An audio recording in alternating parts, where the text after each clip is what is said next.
sir. Good morning. So can you talk to us about your participation here in the 5th edition of PORTNET conference? Okay. Actually, it's I think a great conference. I want to thank PORTNET inviting us. Uh, we are a Turkish company actually, and PORTNET invited us all the way from Turkey, and we just came to participate in this conference.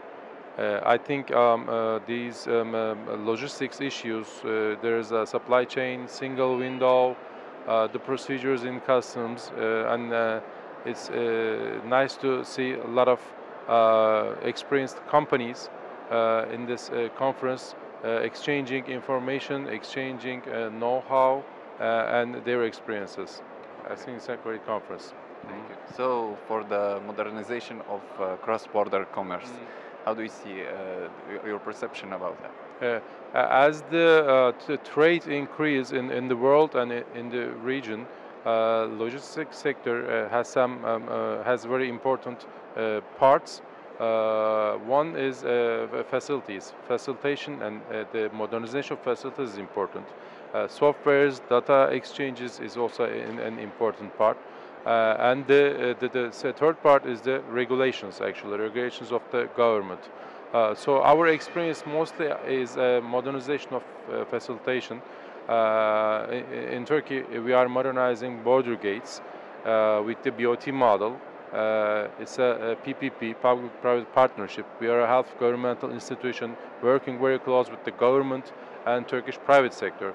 So in these businesses, especially logistics, the private sector and the government has to be working in a great harmony, and there should be institutions like us, non-governmental institutions, who are connecting these bodies. So that's what we are planning to do for the region, actually.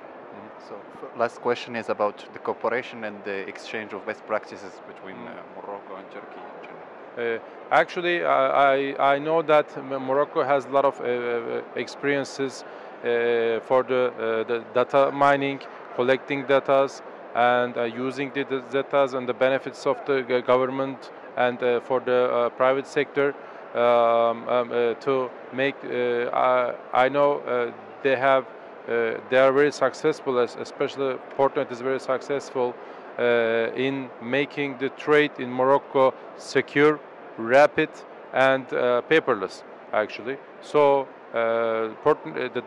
Morocco has an experience like these, the mentioned experiences I just mentioned, and we have experiences in again with the single window, with the gathering softwares and creating finance to be able to modernize these facilities. So we have a lot of useful meetings with them. Then how we can exchange information, our know-how between these countries and between institutions.